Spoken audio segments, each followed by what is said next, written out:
Ghaati movie review starring by Anushka Shetty and Vikram Prabhu, directed by Krish Jagarlamudi. Teaser trailers తో ఈ సినిమాపై మంచి ఎక్స్పెక్టేషన్స్ బిల్డ్ అయినాయి. మరి ఆ ఎక్స్పెక్టేషన్ సినిమా అందుకుందా, అనుష్కకి మంచి హిట్ పడిందా లేదా, వీరమల్లు మిస్ అయినా క్రిష్ ఘాటితో హిట్ కొట్టిండా లేదా, ఈ వీడియోలో చూద్దాం. ఇప్పటి వరకు మన ఛానల్ ఎవరైనా సబ్స్క్రైబ్ చేసుకోకపోతే please like, share, comment, subscribe. దయచేసి సబ్స్క్రైబ్ చేసుకొని ఆ 1000 నెంబర్ దాటించండి ప్లీజ్. ఘాటి ఇక ప్లాట్ ఏంటంటే, శీలావతి దేశీరాజు ఇద్దరు బావమరదలు గంజాయి స్మగ్లింగ్ నెట్వర్క్ లో ఎట్లా డెవలప్ అయ్యారు, తర్వాత ఏం జరిగింది మీరు సినిమాలో చూస్తారు. Coming to the positives, Anushka Shetty ఒక హీరోకు పడాల్సిన ఎలివేషన్స్, ఒక హీరోకు ఉండాల్సిన క్వాలిటీస్ అన్ని కలుపుకొని రాసుకున్నారు క్రిష్ గారు.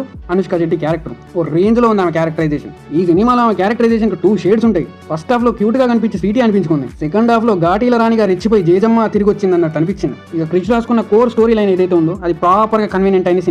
సినిమాలో అక్కడక్కడ యాక్షన్ సీక్వెన్సెస్ అయితే బాగున్నాయి, కొన్ని సీన్స్ కూడా ఎలివేట్ అయ్యాయి అక్కడక్కడ. Coming to the negatives, Ghaati ఒక పాదగట్టం మాదిరి ఉంది ఘాటి. క్రిష్ జాగర్లమూడి స్వీటీతో ఘాటి తీసి రోటీలో బోటీ అద్దుకొని తిందామనుకున్నాడో ఏమో, ఆ తొందరలో ఘాటిని పట్టించుకోనే లేదు. ఎంతసేపు అనుష్కకి బిల్డప్లు ఇవ్వడమే తప్ప ఏముండదు. సెకండ్ హాఫ్ లో ఘాటి ఎందుకురా ఈ పోటీ. రాడ్డు కొట్టుడు టెంప్లేట్ అనమాట. మనకు అస్సలు తట్టుకోలేం భయ. థియేటర్లో దెబ్బకి తలనొప్పి వచ్చేసి మీకు 2 బాంబు కావాలనిపిస్తుంది, అంత లెంత్ ఉంటుంది.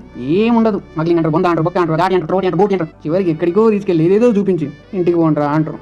ఏం లేదు, డొల్లా. Coming to the performances, sweety as cutie. Vikram ప్రభుకి మంచి రోల్ పడింది, బాగా చేశారు. చైతన్యకి మంచి రోల్ పడింది. ఆయన రోల్ కంత స్కోప్ ఉండకపోవడం వల్ల, నెగిటివ్ షేడ్స్ వల్ల మనకు ఆయన రోల్ కూడా ఎలపరం వచ్చేస్తుంది. ఇక రిమైనింగ్ యాక్టర్స్ వాళ్ళ రోల్లో బాగానే చేసిర్రు, పేమెంట్ కు న్యాయం చేసిర్రు. స్వీటీ క్యారెక్టరైజేషన్ బాగున్నా కూడా స్నాప్ చాట్ ఫిల్టర్స్, అక్కడక్కడ కోటి గ్రాఫిక్స్ తో ఆమె క్యారెక్టరైజేషన్ కి మనకు ఎలపరం వచ్చేలా అనిపిస్తుంది. సినిమా స్టార్టింగ్ లో అబ్బా తేడా కొడుతుందిరా అనిపించినా కూడా ఇక సినిమా మొత్తం చూసేలోపు అబ్బా అలవాటైపోయిందిలే, ఇక ఇట్నే ఉందా అన్నట్టుంటది. అందుకేనేమో ఆమె ప్రమోషన్స్ లో బయటకు రాలేదు. Coming to the director Krish Jagarlamudi, వీరమల్లుతో తప్పించుకున్న మనోడు ఇక్కడ బుక్ అయిపోయాడు. యూనిక్ బుక్ మాదిరి ఉండే ఆయన స్టోరీస్ ఇంత రేంజ్కు పడిపోతాయి అనుకోలేదు. ఎస్పెషల్లీ ఆయన సినిమాలో కొండపురం నాకు చాలా బాగా నచ్చుద్ది.